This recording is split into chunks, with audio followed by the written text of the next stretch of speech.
This is why I say a cyber attack is coming based upon their plan revealed in PEGO 2. And PEGO 2 refers to the sequel to 9/11 because on 9/11, when the planes were hitting the towers, George Bush was sitting in a classroom where they were reading a story called The Pet Goat.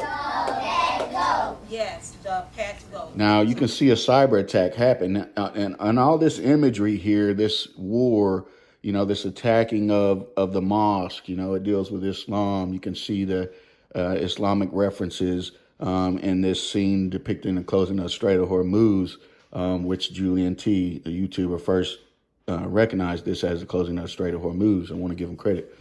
So you can see that. And this is the thing, like this depicts a war against an Islamic target. Well, Iran is like the last one in their list that they came out with, where they said they were going to overthrow these Islamic countries one by one. And Iran was like the final one. Starting with Iraq and then Syria, Lebanon, Libya, Somalia, Sudan, and finishing off Iran.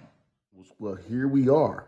And so when you see this war against this Islamic entity, then, and you see the association with the closing of the Strait of Hormuz, it becomes obvious this deals with this Iran situation. Then it transitions, it shows you, the pumping of the oil. Oil's being pumped, but there's a shortage. It's just barely dripping out. There's a shortage of oil. So that's becoming the reality now that we're in, right? But in association with this, right, you see as Draco, which I've talked about, you have to watch the older videos, goes in to devour what's inside of the egghead. In Egghead's eyes, you see the first word is uranium, which Julian T also pointed that out.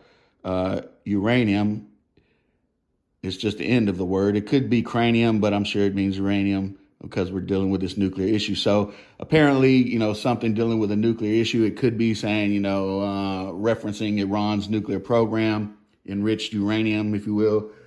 But I think it probably more likely indicates some type of nuclear event, whether it be the bombing of a nuclear power plant, which has already started happening. They've already been bombing somewhat, but not to the extent where radiation has been leaked out into the atmosphere. But uranium, markets plunge, and then war coverage next. Well, the markets right now have been plunging, but in a sense, they're somewhat stable. And we see that today where, just an announcement, just Trump's announcement that the 48-hour deadline to attack Iranian power plants, he postponed it and, the markets react. So right now we're at a point where just words move markets, right? But pretty soon it's not going to be able to, words are not going to matter because the reality on the ground is going to outweigh, some type of, hope-based optimism. So you see this, but underneath and it says war coverage next at the end, war coverage NE, which I'm sure war coverage next. So this is while the war is going on, right? Because it's like we're getting back to the war coverage. We were talking about the markets, war coverage is coming up. But underneath this news ticker that you can see in Egghead's eye, you see a reference to the New York Stock Exchange. You have the S&P 500, the NASDAQ, and it also shows you that the value of the dollar plummeted by like 15% in one day, which is huge. But even though the dollar is plummeting by 15%, even though the markets are plunging, there is no plunge occurring in the S&P 500 and the NASDAQ. This is just a small drop. These numbers are not a plunge by any means. So what is going on here? Notice that the ticker says S&P 500 back to back. It shows you the S&P 500 back to back. That is not normal. Okay, there is an anomaly occurring here where it's showing you the S&P 500 back to back. Furthermore, it's not showing you the Dow Jones, right? It should show you at least the Dow, the NASDAQ, and the S&P 500, but it doesn't. It shows you the S&P 500 twice and the NASDAQ. So why would it do that? Why would it do that? That's irregular.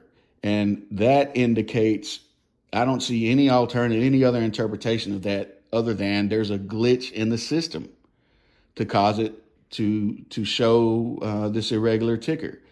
Ergo, cyber attack, which has frozen the markets. You know, the markets are frozen. You can't do anything with your 401k. A bank holiday, if you will, on a grand scale, where you can't withdraw your money. It's stuck. You were made to believe that the markets were relatively stable, but before the huge plunge happened in the New York Stock Exchange, frozen, blamed on a cyber attack. And that's why I say this cyber attack is coming based upon their plan. And this is showing their plan. And the greatest danger in this plan is this Antichrist doctrine that's coming, by which the whole world is going to be deceived. And so understand these things ahead of time. If you really want to know what the Bible and what the earliest Christians taught about Jesus, I wrote a book. It's called Restoring the Biblical Christ, Is Jesus God? And you can see in there what the Bible actually teaches, what the earliest Christians believed, how the earliest Christian doctrine changed over time. And then you can compare that to even modern day doctrine, or, you know, this Antichrist doctrine that's coming, which people are already being primed for. And you can see that it is not in accordance with, you know, this new doctrine is not in accordance with what the Bible actually teaches and what the earliest Christians believed. And that will help you to not be deceived, hopefully, by this Antichrist agenda, because it's coming. It is coming, and they are already in the process of rolling out the precursor for it.